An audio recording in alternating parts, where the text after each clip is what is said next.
A millionaire found a beggar who looked exactly like him asking for money, and 2 hours later something unexpected happened. The roar of the limousine's engine faded softly as Richard Thompson, the most influential business magnate in New York City, impatiently waited for the traffic light to change to green. His fingers drummed on the leather steering wheel, his mind already on the next board meeting. At 55 years old, Richard was the very image of success. Impeccable suit, perfectly groomed salt and pepper hair, and a penetrating gaze that had closed countless million-dollar deals. The tapping on the window abruptly pulled him from his thoughts. With a sigh of annoyance, Richard lowered the tinted glass, ready to dismiss the beggar du jour with a few coins, but the words froze in his throat. In front of him, with an outstretched hand and a weary look, was a face he hadn't seen in over 50 years, a face that was the exact reflection of his own, marked by time and hardship, but unmistakable. Robert. The word escaped his lips as an incredulous whisper. The beggar blinked, confused. How do you know my name?" Richard felt the world come to a standstill. Memories flooded his mind. Two identical boys playing in the backyard of a modest house in the outskirts of New York City shared laughter, dreams of conquering the world together. And then, the accident. The train. The screams. The crushing certainty that his twin brother, his other half, was gone, forever. "Robert, it's me. Richard, your brother." The revelation fell like lightning between the two men. Robert took a step back, his eyes scanning the luxurious car, the expensive suit, and finally fixing on Richard's face. Understanding hit him hard, and his legs threatened to give way. "Richard, but I thought you had died in that accident all these years." The honk of a car behind the limousine broke the moment. The traffic light had changed to green, but Richard was paralyzed, unable to take his eyes off his long-lost brother. With a sudden movement, he opened the passenger door. "Get in," he ordered, his voice trembling slightly. "We have a lot to talk about." Robert hesitated for a second, but something in Richard's gaze, a mix of shock and longing, convinced him. With awkward movements, he climbed into the luxurious vehicle, closing the door behind him. The limousine pulled away from the traffic light, leaving behind a line of annoyed cars and confused drivers. Inside, the silence was heavy, laden with unanswered questions and emotions held back for decades. Richard drove aimlessly, his mind a whirlwind of thoughts. How was it possible that Robert was alive? What had happened after the accident? Why had he never tried to contact the family? And above all, how had they ended up with such diametrically opposed lives? Robert, for his part, observed with amazement the interior of the limousine, a world so far removed from the streets that had been his home for years. His calloused hands, stained by years of hard work and survival, contrasted sharply with the soft leather of the seats. Finally, Richard broke the silence. "We thought you had died in that train accident, Mum and Dad. They never fully recovered." Robert closed his eyes, the pain evident on his face. I woke up in a hospital. I couldn't remember anything. My name, my family, everything had been erased. They told me I had been found wandering near the tracks, injured and confused." Richard gripped the steering wheel tightly. "And after that? What happened to you all these years?" "I survived," Robert replied simply. "The streets became my home. I learned to get by, to defend myself, and over time to help others who were in my same situation." The contrast between their lives couldn't be more stark. Richard, the business magnate, owner of an empire built with determination and sometimes with questionable decisions. Robert, the silent leader of New York City's forgotten, a man who had found purpose in adversity. "We need to talk," said Richard, making a sudden decision. "There's so much to explain, so much to catch up on. Let's go to my house." Robert nodded silently, overwhelmed by the emotions and memories that were beginning to surface. As the limousine headed towards the most exclusive neighborhood in New York City, the Thompson brothers prepared to face a past they thought was lost and a future they never imagined. They would share what neither of them knew was that, at that very moment miles away, a third man was looking at an old photograph of two identical boys smiling at the camera. Alexander Rodriguez, the third Thompson brother, sketched a cold smile as he traced a plan that would change everyone's fate. The unexpected reunion at that traffic light was not just the beginning of a long-postponed family reunion, it was the first move in a game of power, ambition, and redemption that would shake the foundations of New York City and test the deepest bonds of blood and heart. Richard Thompson's mansion stood imposingly in the heart of the Upper East Side, a testament in marble and glass to the success he had forged over the years.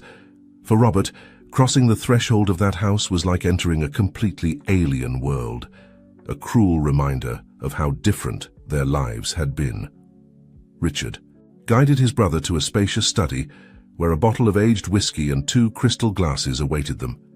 The silence between them was heavy, laden with unasked questions and contained emotions.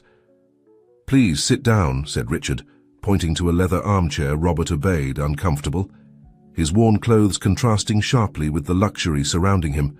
Richard poured 2 generous measures of whiskey and handed a glass to Robert. "To the reunion," he toasted, his trembling voice betraying the apparent calm of his face. Robert nodded and took a sip, the burn of the alcohol awakening distant memories of a shared childhood. How did you get to all this, Richard?" he finally asked, making a gesture that encompassed the opulence surrounding them. Richard sighed, sinking into his own armchair. "After the accident, after losing you, I promised myself I would do everything possible to ensure our parents never suffered again. I started with small businesses, import and export. I worked day and night, sacrificed relationships, friendships, all to build something that would protect us from the uncertainty that had taken you away from us." Robert listened in silence, his mind struggling to reconcile the boy he remembered with the powerful man in front of him. "The empire grew," Richard continued. "I diversified, invested in technology, real estate, finance. Each success was a victory against the fate that had separated you from us. But every night when I came home, I felt the emptiness of your absence." "And you, Robert, what happened to you after the accident?" Robert took another sip of whiskey, grateful for the warmth spreading through his body. "As I told you, I woke up with no memory. I found myself alone, without identity, in a world that didn't forgive weakness.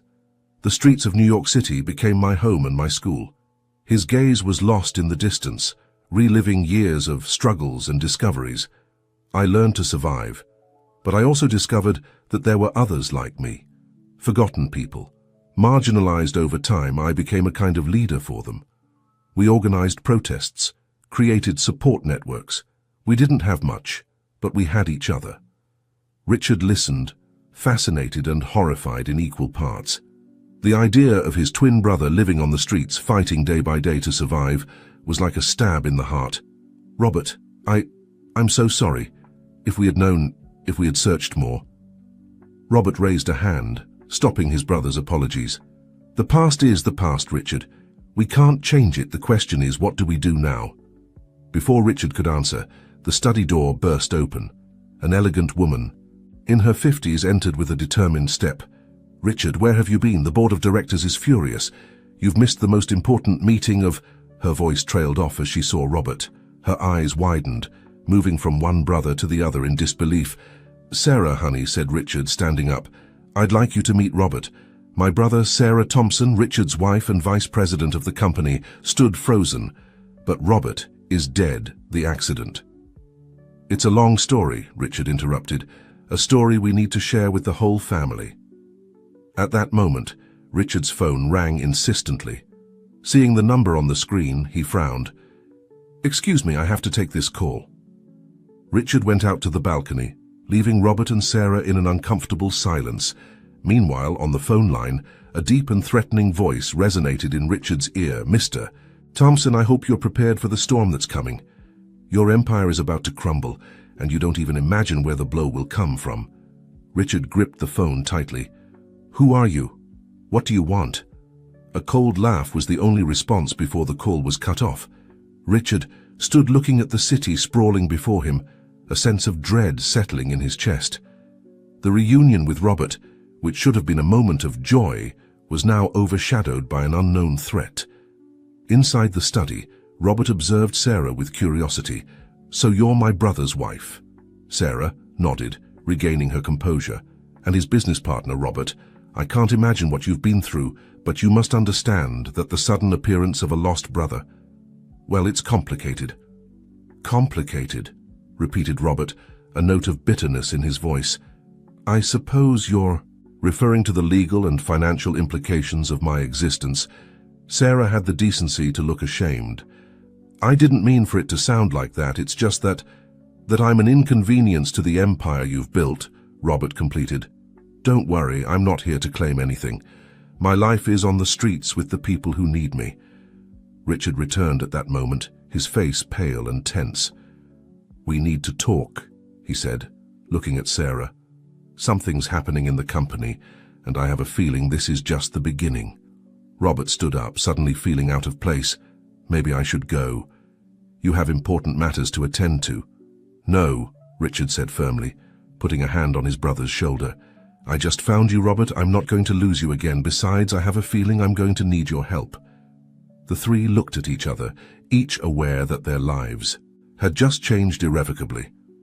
Outside, the sun was beginning to set over New York City, tinting the sky blood red. It was the prelude to a storm that was about to break over the Thompson family, a storm that would test the bonds of blood, love, and loyalty. What none of them knew was that at that very moment, Alexander Rodriguez was sitting in his luxurious office, smiling as he reviewed documents that could destroy Richard's empire. The third Thompson brother, raised in opulence but consumed by resentment, was ready to make his move. The game had begun, and the board was the entire city of New York: Richard, the magnate; Robert, the leader of the forgotten; and Alexander, the vengeful shadow. Three brothers, a shared past, and an uncertain future. The unexpected reunion was just the beginning of a story that would shake the foundations of their lives and of American society. The morning after the reunion dawned grey over New York City. As if the city itself sensed the storm that was approaching, in the Thompson mansion, Richard prepared to face the board of directors, his mind divided between the joy of reuniting with Robert and the mysterious threat hanging over his empire. Robert, for his part, woke up disoriented in the guest room. The luxury surrounding him contrasted brutally with the life he had led for decades. He dressed in the clothes Richard had lent him, feeling like an imposter in his own skin. In the dining room, the brothers met Sarah, who greeted them with a tense smile.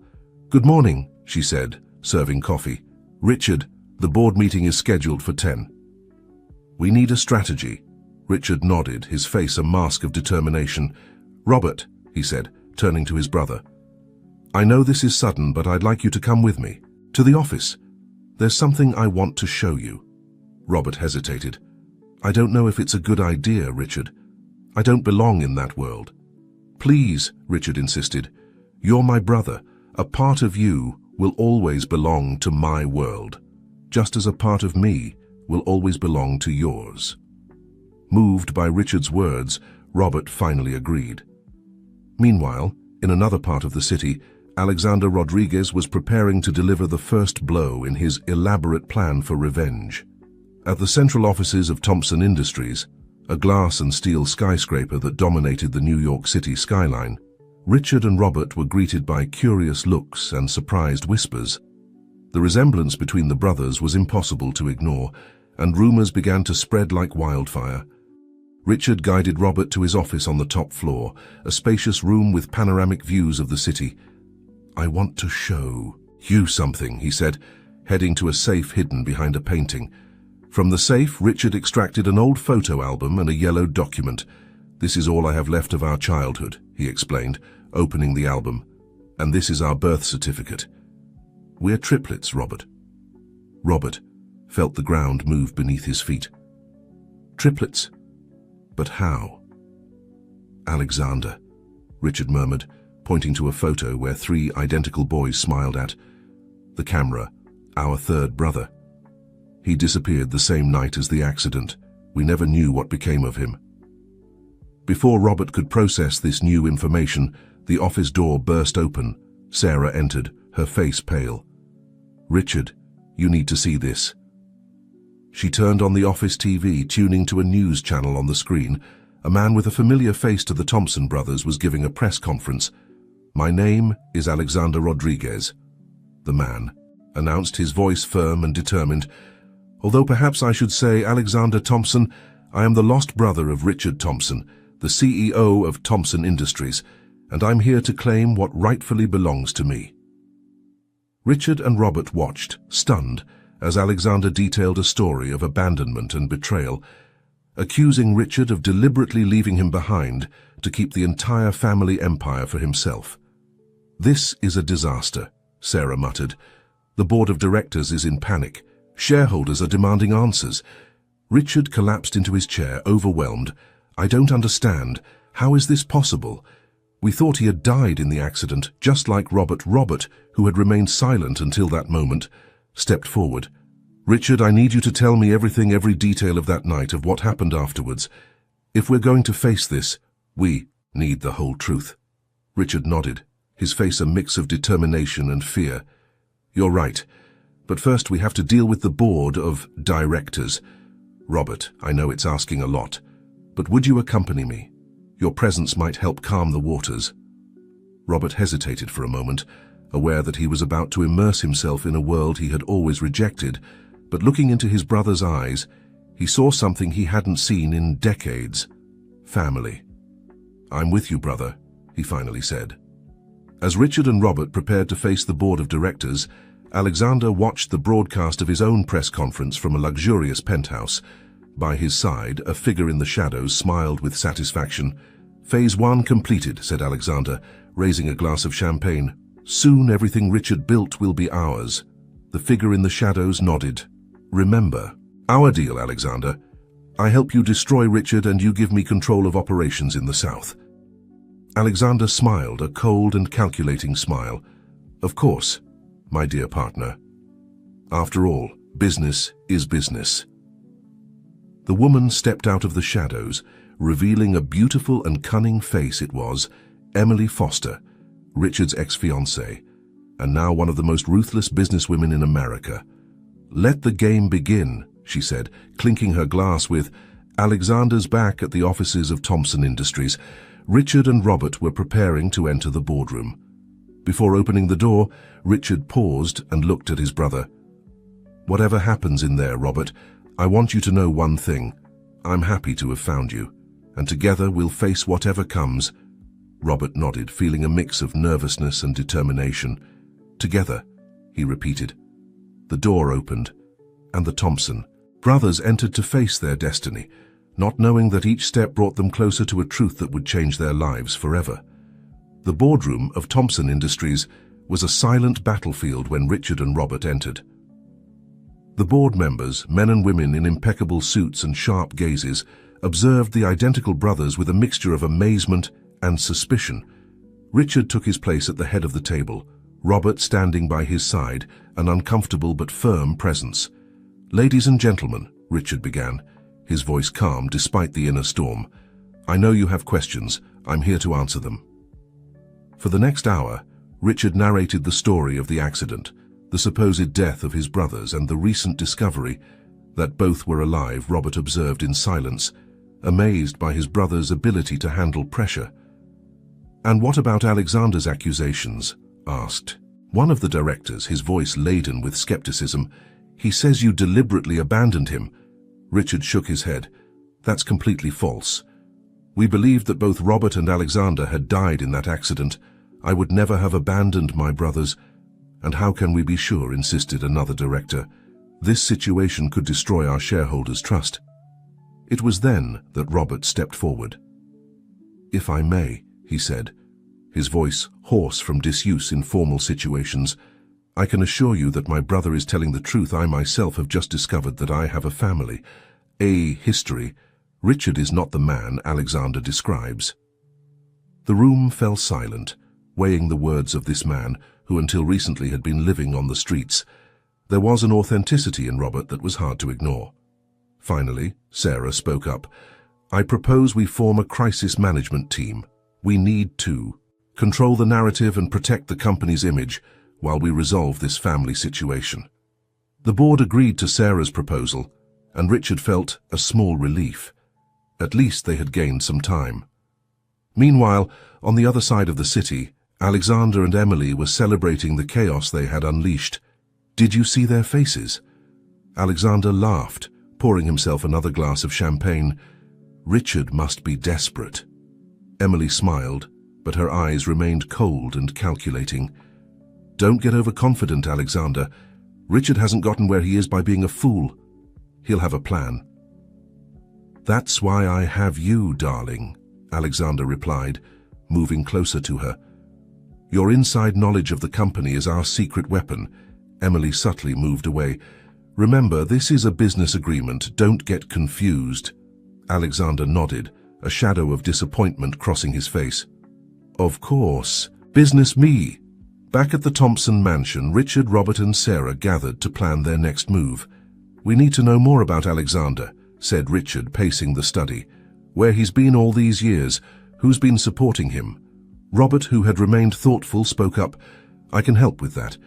On the streets we have our own information networks, people who see and hear things others ignore.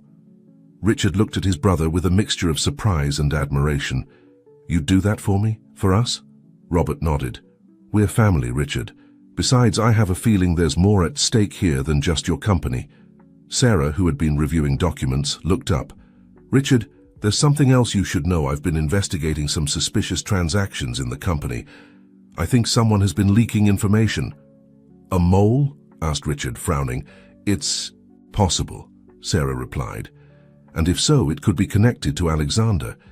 Richard collapsed into his armchair, the weight of the situation falling on his shoulders. We're under attack from all fronts. It was then that Robert had an idea. Richard, do you trust me? With my life, Richard responded without hesitation. Then I have a plan, said Robert, a spark of determination in his eyes. But it's going to require us to step out of our comfort zone, both of us. As Robert explained his plan, a mixture of hope and apprehension settled in Richard's heart. It was risky, no doubt, but it could be their best chance. Let's do it, Richard finally said. That night, as the city slept, two figures quietly left the Thompson mansion. Richard, dressed in simple, worn clothes, followed Robert towards the poorest neighborhoods of New York City. It was time for the magnate to see the world through his brother's eyes. What neither of them knew was that their movements were being observed. In the shadows, a solitary figure took photos, a smile of triumph on their face. Alexander's plan was about to take an unexpected turn. Meanwhile, in an elegant downtown bar, Emily Foster met with a nervous-looking man. Do you have what I asked for? She asked, her voice soft but threatening. The man, who turned out to be one of the directors of Thompson Industries, nodded tremblingly as he handed her an envelope. This will destroy Richard, he muttered, but if he finds out it was me. Emily smiled, taking the envelope. Don't worry, dear, your secret is safe with me. As the night progressed, the fates of the Thompson brothers became increasingly intertwined, weaving a web of secrets, betrayals, and redemptions that would shake the foundations of New York City. The truth was out there, waiting to be discovered, but the path to it would be full of dangers and surprises. On the city streets, Richard was about to discover a world he had always ignored, a world that Robert knew all too well. And in that world, the rules of the game were very different from those of boardrooms and glass skyscrapers. The night was young, and the adventure had only just begun. The streets of New York City took on a different life. At night, Richard, accustomed to seeing the city from the comfort of his limousine or the heights of his penthouse, found himself immersed in a world that had always existed parallel to his own, but which he had never truly noticed. Robert guided his brother through narrow alleys and hidden squares, greeting with familiarity figures that emerged from the shadows. Men and women of all ages, with faces marked by hard lives, looked curiously at the twins. Welcome to my world, brother, said Robert as they stopped in a small square surrounded by decrepit buildings. A group of people had gathered around an improvised fire, sharing a pot of stew. Richard watched, fascinated and moved. Robert, how have you lived like this all these years?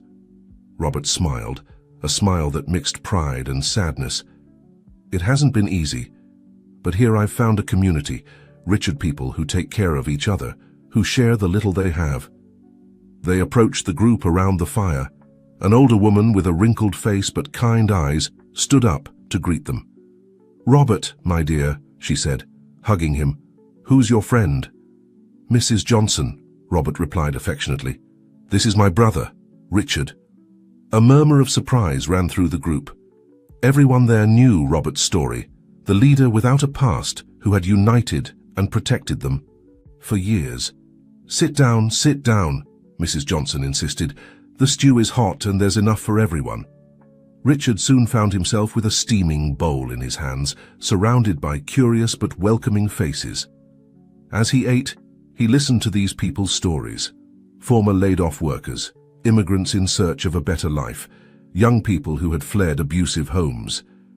Each story was a blow to his conscience, a reminder of the inequality that existed in the city he helped run from his glass towers.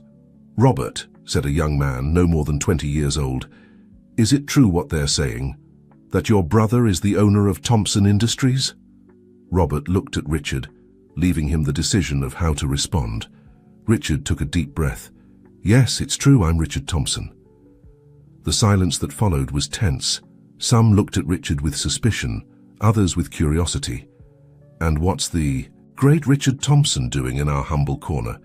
asked a woman, her tone challenging. Richard felt the weight of all the gazes on him. "I'm here to learn," he finally said, "to see the city through my brother's eyes, and maybe find a way to do things differently." Robert put a hand on his brother's shoulder. "Richard is facing his own challenges. There are forces that want to destroy what he's built, and we need your help." Gradually, Richard began to explain the situation with Alexander, the threat hanging over the company, and how it could affect thousands of workers and their families. "Why should we help you?" asked the young man from before. "Your company has closed factories, left people on the street." Richard lowered his head, ashamed. "You're right, I've made mistakes, made decisions, thinking only about the numbers and not about the people. But I want to change, that if I manage to maintain control of the company, I promise things will be different." Mrs. Johnson, who had been listening in silence, spoke. "Robert has been our protector for years. If he trusts you, we will too. What do you need?" Robert smiled, grateful. "We need information, eyes and ears all over the city. Alexander must be getting support from somewhere, and we need to know from whom and how." The group nodded, understanding the task. Soon, they organized into small teams, each with an area of the city to watch. As the night progressed, Richard and Robert moved away from the group a bit.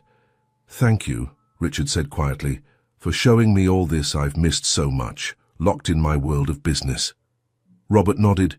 "It's never too late to open your eyes, brother. But remember, these people are risking a lot to help us. Don't let them down." Suddenly, a young man came, running out of breath.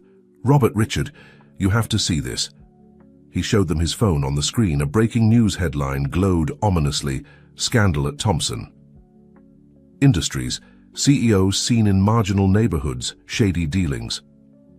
Accompanying the headline was a blurry but recognizable photo of Richard and Robert entering the square. "Damn," Richard muttered. "We've been followed." Robert frowned. "This is Alexander's work. He's moving his pieces faster than we thought." Richard took out his own phone, which he had been ignoring all night. Dozens of missed calls and messages from Sarah and the public relations team. "We have to go back," he said. "This is going to be a media hell." As they prepared to leave, Mrs. Johnson approached. "Remember your promise, Richard Thompson," she said, her voice soft but firm. "These streets don't forget." Richard nodded solemnly. "I won't forget. You have my word." As the brothers walked away, watched by the concerned gazes of the community they had just met, they didn't notice a figure slipping between the shadows, following their every move. In his luxurious penthouse, Alexander smiled as he watched the news. "Perfect," he murmured. "The great Richard Thompson mingling with the scum of the city. This will destroy his reputation." Emily, sitting beside him, didn't seem so convinced. "Don't underestimate him. Alexander Richard is cunning. He could turn this to his advantage." Alexander turned to her, his eyes shining, with a mixture of amusement and threat. That's why I have you, darling. Your next move will be crucial. Are you ready? Emily nodded, though a shadow of doubt crossed her face for an instant. I'm always ready. As night gave way to dawn, the Thompson brothers prepared to face a new media storm. But something had changed in Richard. The night on the streets had opened his eyes to a reality he could no longer ignore. On the horizon, the sun began to peek over New York City, illuminating both the skyscrapers and the marginal neighborhoods. It was the beginning of a new day, and with it the start of a battle that would define not only the future of Thompson Industries, but also the heart and soul of the city itself. The morning arrived with the fury of a media storm. Richard and Robert had barely set foot in the Thompson mansion when they were assaulted by a frantic Sarah and a public relations team in full crisis mode. "What were you thinking?" Sarah demanded, waving a newspaper in front of Richard. The headline screamed, "The King of Business and the King of the Streets, the Thompson brothers together in the slums." Richard, exhausted but with a new determination in his eyes, took the newspaper. "I was thinking about seeing the truth for the first time in decades, Sarah." Robert observed the scene in silence, uncomfortable in the luxury of the mansion after the night on the streets. He felt like he was in two worlds at once, divided between the life he knew and the one he could have had. "We need a press conference," declared one of the advisors. "Control the narrative before Alexander distorts it even more." Richard nodded, but his mind was elsewhere. He turned to Robert. "I need you to be there with me, brother. It's time for the world to know the whole truth." Robert hesitated. "Richard, I don't know if I'm ready for that. My world, my people." "Your people are the reason we need to do this," Richard interrupted. "It's time for Thompson Industries to take responsibility and do things differently." While the public relations team frantically prepared for the press conference in another part of the city, Alexander received an unexpected visit. Emily entered his penthouse unannounced, her face a mask of concern. "We have a problem," she said, without preamble. Alexander, who was enjoying his breakfast while watching the news, raised an eyebrow. "What could be a problem? Richard is finished." Emily shook her head. "You don't understand. I've been investigating, Alexander. The story you told me about how Richard abandoned you, it doesn't add up." Alexander visibly tensed. "What do you mean?" "I found records, Alexander, from the orphanage where you grew up. You were adopted by the Rodriguezes weeks after the accident. Richard and his parents searched for you for years." Alexander's face contorted into a mask of fury. "You're lying. My adoptive parents told me." "Your adoptive parents lied," Emily interrupted. "I don't know why, but they did. And now our entire plan is at risk." Alexander stood up abruptly, his breakfast forgotten. "It doesn't matter. We have enough to destroy Richard, his reputation, his company." "And then what?" Emily asked. "Have you thought about what will happen afterwards? Thousands of jobs at risk, families that depend on Thompson Industries." For a moment, Alexander seemed to hesitate, but then the hardness returned to his eyes. "It's too late to back down. We'll proceed as planned." Emily looked at him for a long moment. "Very well," she finally said, "but remember, Alexander, every action has consequences." Meanwhile, at the Thompson mansion, Richard and Robert were preparing for the press conference. Richard, dressed in his usual impeccable suit, looked at his brother, who had insisted on wearing his own worn clothes. "Are you sure about this?" Richard asked. Robert nodded. "If we're going to tell the truth, it has to be the whole truth, no masks, no pretenses." When the Thompson brothers stepped out to the podium, facing a horde of journalists and cameras, the contrast between them couldn't be more evident. And yet there was a unity, a shared strength that was palpable. Richard cleared his throat and began, "Good morning, I'm here today, not only as CEO of Thompson Industries, but as a brother, as a son, and as a man who has made mistakes and is willing to correct them." He proceeded to tell the complete story. The accident, the loss of his brothers, the years of fruitless searching, and finally, the unexpected reunion. "For years," he continued, his voice laden with emotion, "I built an empire thinking it was the only way to honor the memory of my lost brothers. But in the process, I lost sight of what really matters. The People, the community, the responsibility we have to those less fortunate. Robert stepped forward. "My name is Robert Thompson," he said, his voice hoarse but firm. "For decades, I lived on the streets of this city, with no memory of my past, but I found a new family among those society has forgotten, and now with my brother by my side, we are committed to doing things differently." The camera flashes became frantic. Journalists shouted questions, but Richard raised a hand to silence them. "From today," he announced, "Thompson Industries commits to a new business model, one that prioritizes the well-being of our employees and the communities in which we operate. We will implement affordable housing programs, job training, and support for small entrepreneurs in the most needy neighborhoods." Robert smiled, proud of his brother, but his smile faded when he saw a familiar figure among the crowd of journalists. "Richard," he murmured, "look, there in the front row was Alexander, his face a mask of fury and confusion. Beside him, Emily watched the scene with a mixture of admiration and calculation. Richard saw his third brother, and on impulse did the unthinkable. "Alexander," he said into the microphone, "I know you're there, and I know you have questions, accusations, maybe even hatred towards me, but you're our brother. And this family has been separated for too long. I invite you here and now to join us, to hear the truth and be part of something bigger than ourselves." The silence that followed was deafening. Alexander, caught by surprise, seemed to be struggling with himself. Emily whispered, something in his ear, but he ignored her. Slowly, as if each step were a battle, Alexander began to move towards the podium. The camera flashes became frantic, capturing the moment when the three Thompson brothers met face to face for the first time in over 50 years. The fate of Thompson Industries, and perhaps all of New York City, hung by a thread. The truth was about to come to light, and with it, the possibility of redemption or an even deeper fall. At that moment, with the city and the world watching, the Thompson brothers faced not only their past, but the future they could forge together. The silence in the press room was so thick you could cut it with a knife. Alexander stopped a few steps from the podium, his eyes scanning the faces of Richard and Robert, searching for answers to questions he didn't even know he had. Richard extended a hand towards his lost brother. "Alexander," he said softly, his voice amplified by the microphone, "I know there's a lot to explain, a lot to resolve. But here, now, in front of everyone, I want you to know that we never stopped looking for you." Alexander hesitated, his emotions at war. The rage and resentment he had, nurtured for years, fought against the longing for family that he had never managed to completely suppress. Robert, sensing the tension, stepped forward. "Brother," he said, his voice hoarse with emotion, "the three of us have suffered, each in our own way, but now we have the opportunity to heal together." It was that moment of vulnerability, that show of humanity, that finally broke Alexander's facade. With a choked sob, he climbed onto the podium and, to the astonishment of everyone present, embraced his brothers.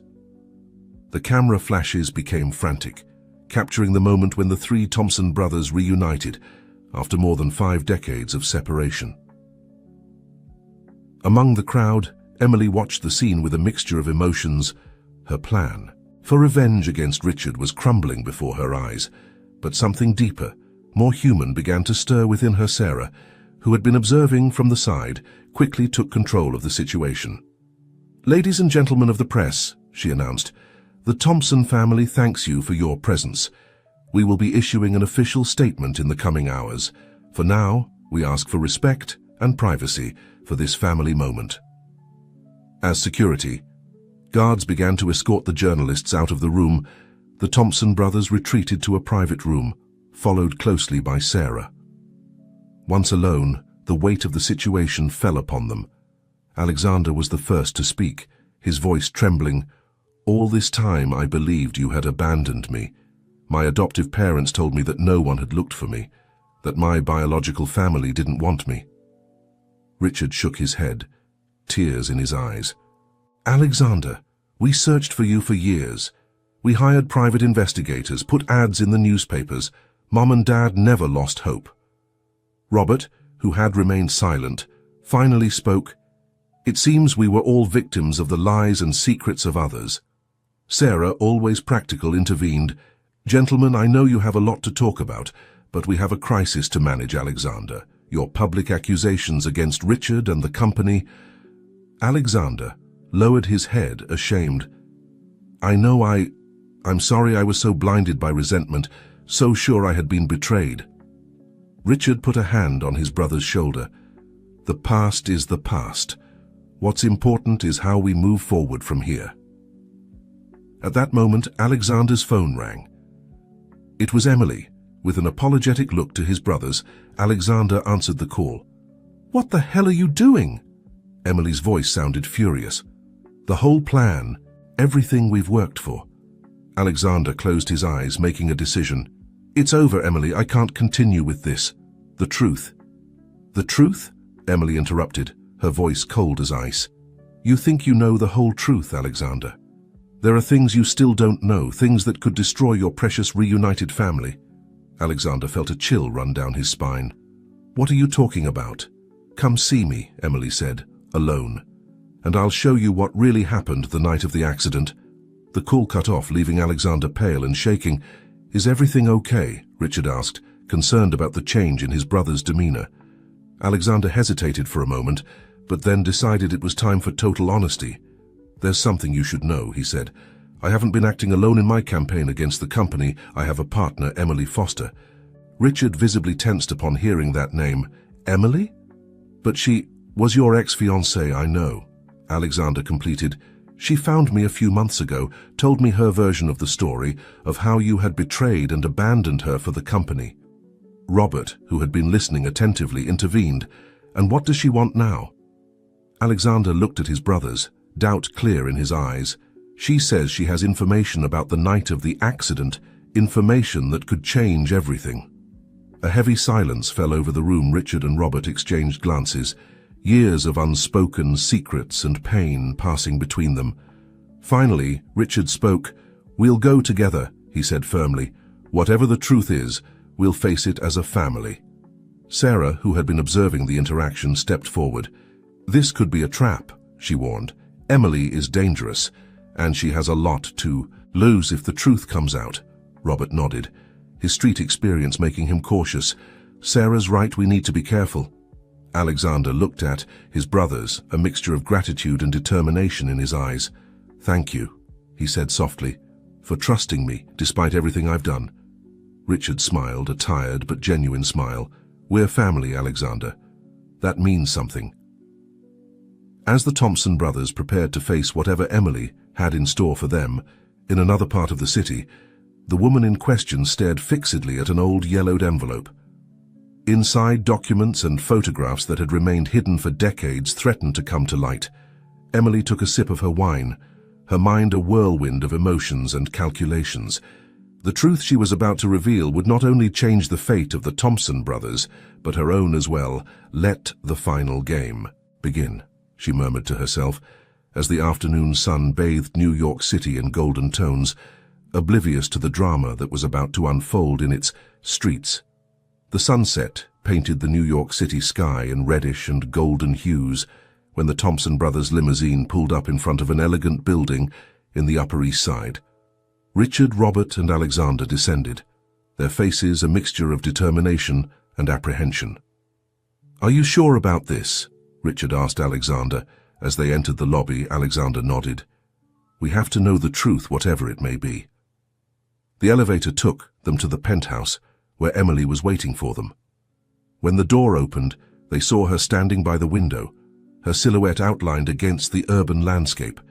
She turned slowly, a cold smile on her lips. "Well, well," she said, her voice soft but laden with sarcasm. "The happily reunited. Family, how touching." Richard stepped forward. "Emily, whatever you think you know, whatever your plan is, it's over. We're here for the truth, nothing more." Emily laughed, a joyless sound. "The truth? Oh, Richard, always so noble. Are you sure you can handle the truth?" Robert, who had been observing in silence, intervened. "Ma'am, we've lived with lies and secrets for too long. Whatever it is, we're prepared." Emily looked at them one by one, pausing on Alexander.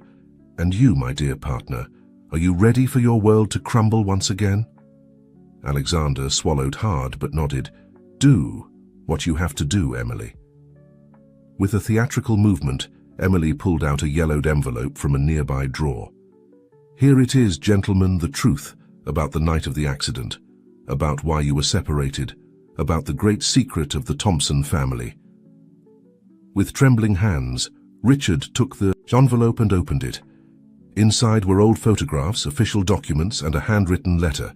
As the brothers crowded to see the contents, their faces went from curiosity to shock and then to horror. This can't be true, Richard murmured, his voice barely a whisper. Robert took one of the photographs, his eyes wide with disbelief. But if this is true, it means that Alexander completed the sentence, his voice broken with emotion, that our parents were responsible for the accident. Emily watched with a mixture of satisfaction and something deeper, almost like remorse. Oh, it's true. Your dear father, in a desperate attempt to save the family business from bankruptcy, orchestrated the train accident. The idea was to collect the life insurance of one of you, but things got out of control. Richard collapsed into a nearby armchair, overwhelmed. How did you obtain this information? Emily smiled sadly. Your father confessed everything to me on his deathbed, Richard. It was his last act of cowardice, passing on to me the burden of this secret. Robert, always the most pragmatic, looked at Emily with suspicion. And why reveal it now? What do you gain from this?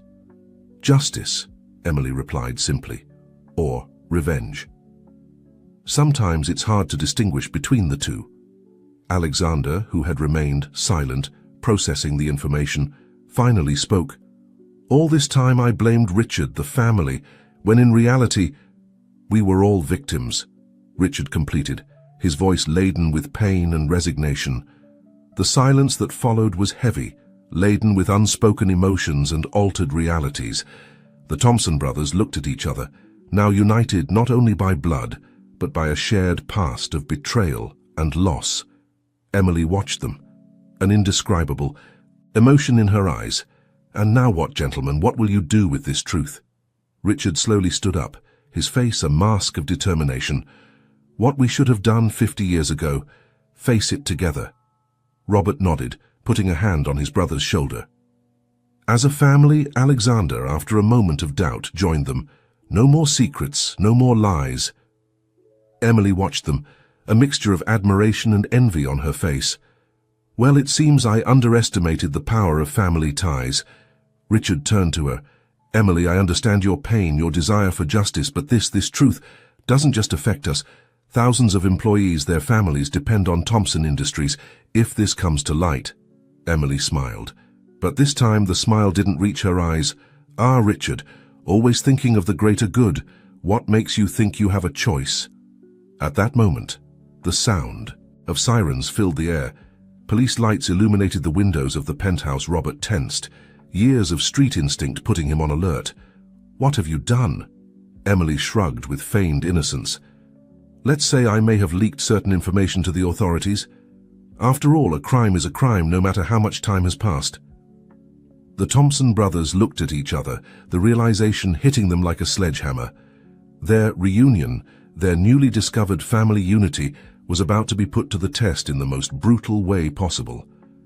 As the sirens approached and police lights bathed the room in blue and red flashes, the three brothers found themselves at a crossroads. The truth they had sought for so long now threatened to destroy everything they had built. Richard, always the leader, made a decision at that moment.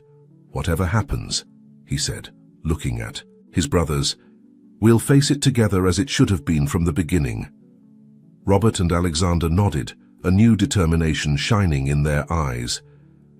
Emily, observing the scene, felt a pang of something she couldn't identify. Remorse, longing. Whatever it was too late to turn back now. The sound of footsteps approaching down the hallway announced the imminent arrival of the police. The Thompson brothers prepared to face their fate, united at last, after decades of separation and lies. The penthouse door burst open, and the fate of the Thompson family, of Thompson Industries, and perhaps of all of New York City, was about to change forever. The days that followed the revelation in Emily's penthouse were a whirlwind of interrogations, sensationalist headlines, and rampant speculation. The Thompson brothers, united for the first time in decades, found themselves in the eye of a media and legal storm that threatened to destroy everything they knew. The New York County Courthouse became the stage for a drama that captured the attention of the entire nation. Richard, Robert, and Alexander, dressed in somber suits, walked together through the marble hallways, flanked by an army of lawyers and pursued by a cloud of journalists hungry for the latest scoop. "Mr. Thompson, is it true that your father orchestrated the accident?" shouted one reporter. "How will this affect Thompson Industries?" asked another. "Do you plan to turn yourselves in to the authorities?" insisted a third. Richard, accustomed to dealing with the press, maintained his composure. "No comment for now. We trust in the judicial system and will fully cooperate with the investigation." Robert, less used to the spotlight, stayed close to his brothers, his presence silent, but firm. Alexander, for his part, seemed to be struggling internally.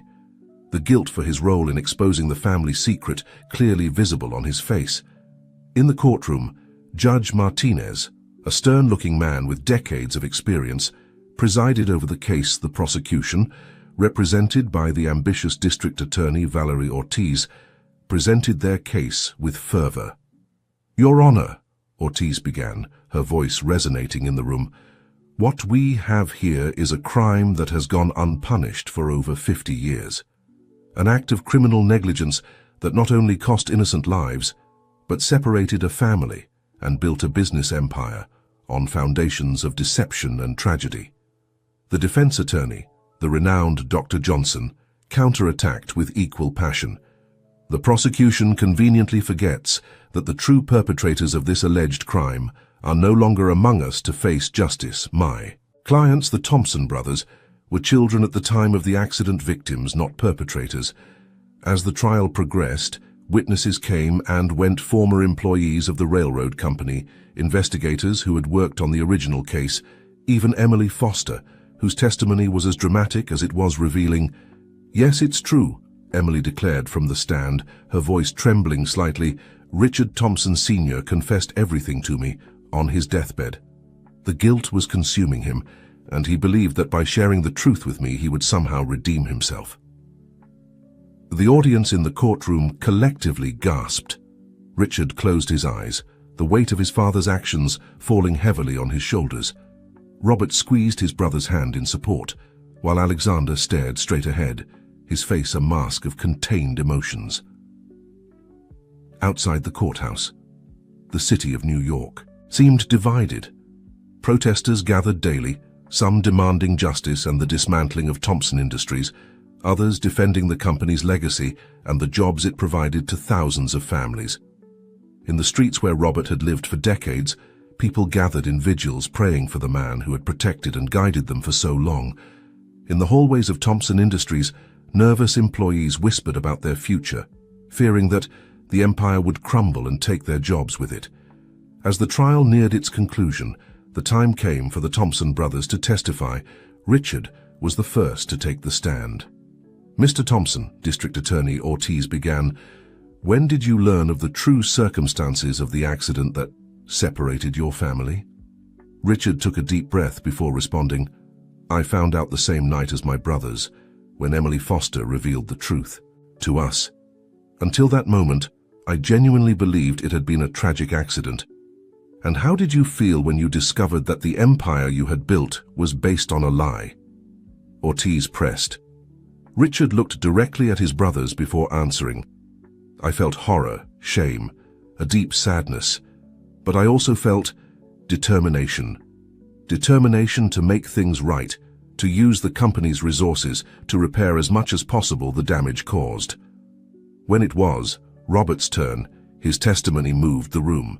He spoke of his years on the streets, of the community he had formed, and how, despite not remembering his past, he had always felt a void that was only filled when he reunited with his brothers. "I don't seek revenge," Robert declared with a firm voice.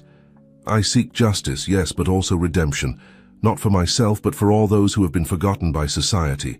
Alexander was the last to testify. His voice trembled at first, but gained strength as he spoke. I spent years blaming Richard, my biological family, for abandoning me. I allowed that anger to consume me and lead me to make decisions I'm not proud of. But now I see that we were all victims of circumstances that were beyond our control. At the end of his testimony, Alexander looked directly at the judge. I don't ask for clemency for myself, Your Honor. I accept any punishment the court deems appropriate for my actions, but I beg you to consider the greater good. Thompson Industries, under Richard's leadership, has the potential to do much good, to repair the damage caused. When Judge Martinez retired to deliberate, the tension in the room was palpable. The Thompson brothers, seated together, awaited their fate. Richard took the hands of Robert and Alexander. "Whatever happens," he said, quietly, "we'll face what comes as a family." Robert nodded solemnly. "Together." Alexander, with tears in his eyes, squeezed his brother's hands. "Together."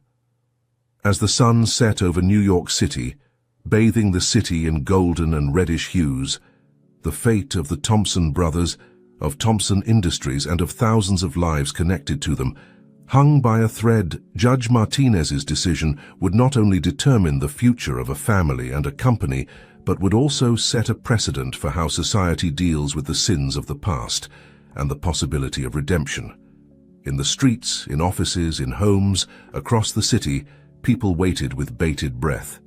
Judge Martinez's verdict would not only be a judgment on the Thompsons, but a judgment on time itself and its capacity to heal, punish, or redeem. The New York County Courthouse was in sepulchral silence when Judge Martinez returned to the room. The Thompson brothers, seated together in the front row, straightened up, their faces a mixture of anxiety and resolution. "In the case of the people versus Thompson Industries and the Thompson brothers," the judge began, his voice resonating in the room, "this court has reached a decision." The world seemed to hold its breath as the judge continued. "The crimes committed more than 50 years ago are serious and cannot be ignored. However, this court also recognizes that the true perpetrators are no longer among us to face justice." Richard closed his eyes, preparing for the worst. Robert squeezed his brother's hand, while Alexander stared straight ahead, his face a mask of contained emotions. "Therefore," Judge Martinez continued, "it is the decision of this court that Thompson Industries, under the direction of the Thompson brothers, shall establish a compensation fund for the victims of the accident and their families.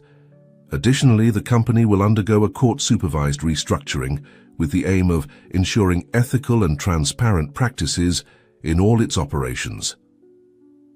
A murmur ran through the room. The judge raised a hand to request silence before continuing. "As for the Thompson brothers, this court recognizes that they were children at the time of the accident and therefore cannot be held guilty of their father's crimes. However, their recent actions cannot be ignored."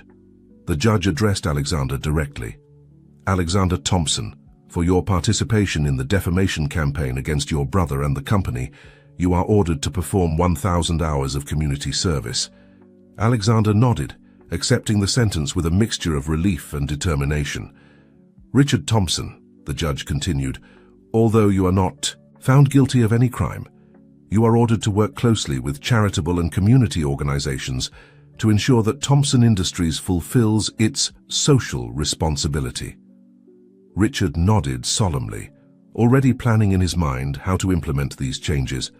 "And Robert Thompson," said the judge, his voice softening slightly, "this court recognizes your years of work with the less fortunate in our city. You are entrusted with the task of overseeing Thompson Industries' community outreach programs, ensuring that the company never loses sight of its impact on the lives of ordinary citizens." Robert, surprised but moved, accepted the responsibility with a nod of his head. "It is the hope of this court," Judge Martinez concluded, "that this sentence will not only provide a measure of justice for the errors of the past, but also pave the way for a better future. Case closed." The bang of the gavel resonated in the room, sealing the fate of the Thompson brothers and Thompson Industries. Outside the courthouse, a crowd anxiously waited. When the brothers emerged, they were greeted with a mixture of cheers and boos. Richard, taking the initiative, approached the journalists' microphones, "We accept the court's decision with humility and determination." He declared, "Thompson Industries has been part of this city for generations, and it's time we fully assume our responsibility to the community. I promise that from today on, every decision we make, every project we undertake, will have as its main objective the well-being of the citizens of New York City." Robert stepped forward. "For years I saw firsthand the struggles of the less fortunate in our city. Now, with the resources of Thompson Industries, we have the opportunity to make a real difference. We will not waste this opportunity." Alexander, the last to speak, did so with a trembling but firm voice. "I have made mistakes, driven by resentment and anger, but my brothers have taught me the power of forgiveness and family unity. I will dedicate every hour of my community service, and every day after that, to repairing the damage I have caused and building a better future for our city." As the Thompson brothers walked away from the courthouse, surrounded by a ring of security, the city of New York seemed to be at a turning point. News of the sentence spread quickly, generating heated debates in cafes, offices, and homes. In the days and weeks that followed, Thompson Industries began its transformation. Under Richard's direction, with Robert's advice on social issues and Alexander's renewed energy, the company began to implement significant changes. The compensation fund for the victims of the accident was quickly established, providing financial and emotional support to families who had suffered in silence for decades. Robert oversaw the creation of affordable housing programs and job training in the city's most needy neighborhoods. Alexander, fulfilling his community service, became a familiar face in soup kitchens and community centers. The transformation wasn't easy. There was resistance within the company, shareholders concerned about the costs of these new programs, and skeptics who doubted the sincerity of the changes. But little by little, the determination of the Thompson brothers began to bear fruit.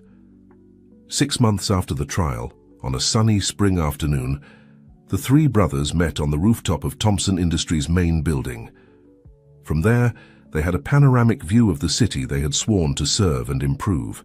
Richard, with a few more gray hairs but with a new light in his eyes, raised a glass to family, he said, and to second chances. Robert, dressed in a suit that still felt strange to him but which he wore with dignity, smiled, "To community, and to never forgetting where we come from." Alexander, with the humility and wisdom that only come from facing one's own mistakes, added, "To the future, and to the opportunity to do things right."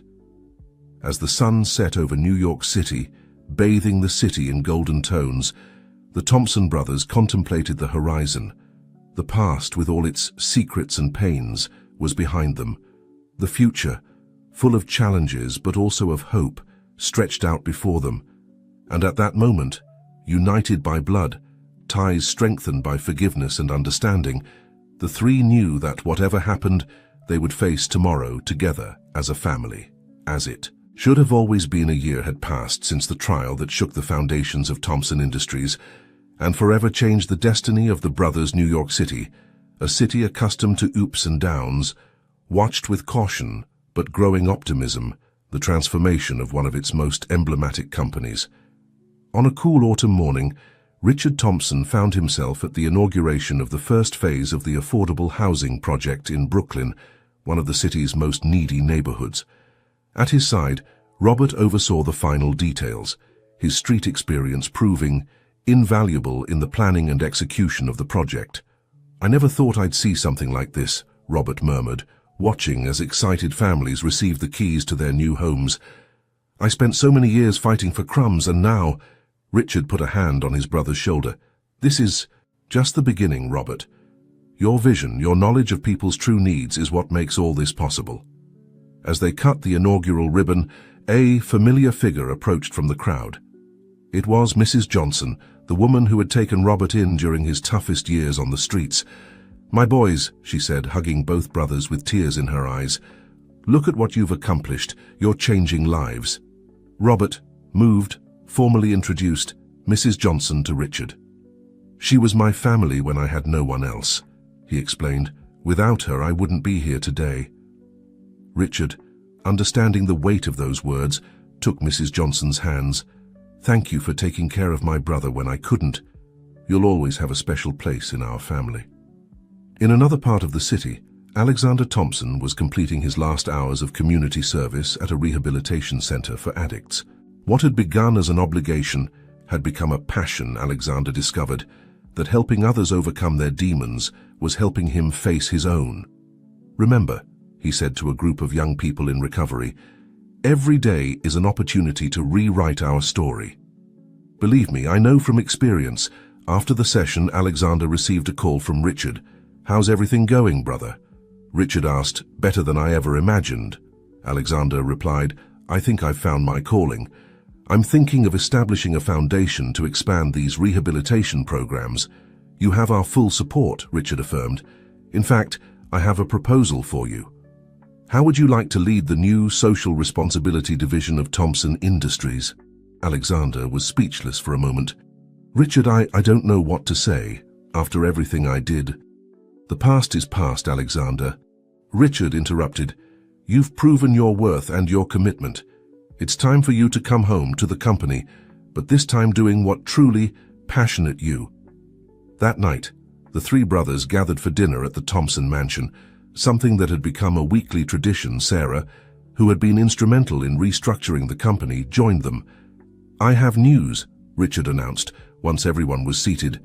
"Thompson Industries shares have reached their highest point in years. Investors are impressed with our new direction and the results we're achieving." Robert raised his glass. "To doing good and doing it well," he toasted. Alexander, with a smile, added, "and to the family that never gives up." Sarah, observing the brothers, couldn't help but comment, "It's incredible how things have changed in such a short time. A year ago, we were on the brink of collapse, and now we're stronger than ever," Richard completed, taking his wife's hand as they dined and shared anecdotes from their respective projects. The doorbell rang. The housekeeper entered with an envelope in hand. "Mr. Richard, this just arrived for you." The messenger said it was urgent. Richard opened the envelope curiously, and his face paled as he read the contents. "It's from Emily," he said, his voice barely a whisper. The brothers exchanged concerned looks. Emily Foster, the woman who had triggered the entire crisis, had disappeared after the trial. No one knew her whereabouts. "What does it say?" Robert asked, tensing. Richard read the letter aloud.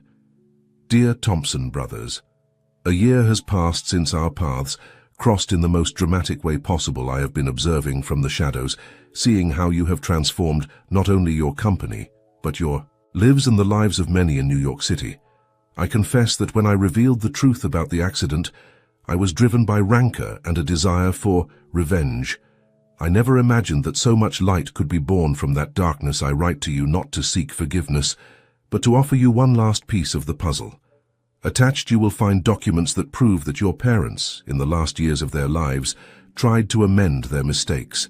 They established secret trusts for charitable works and tirelessly sought their lost children. Perhaps this doesn't change the past, but I hope it gives you some peace with respect and admiration. Emily Foster." The silence that followed the reading was heavy, laden with unspoken emotions. Richard put the letter on the table and took the attached documents, confirming what Emily had written. "After all," Alexander murmured, "our parents tried to do the right thing in the end." Robert, with tears in his eyes, added, "Perhaps remorse and redemption run in the family." Richard looked at his brothers, at Sarah, and then at the documents he held in his hand. "I think it's time to fully honor our family's legacy. Not just the business empire, but also this final desire to do good." The Thompson brothers looked at each other, a silent understanding passing between them. The past, with all its secrets and pains, finally seemed to be closing its circle. The future, though challenging, looked brighter than ever as night fell over New York City. In the Thompson mansion, a once fractured but now stronger than ever, family prepared to write the next chapter of their story, a chapter of hope, redemption, and the transformative power of family love.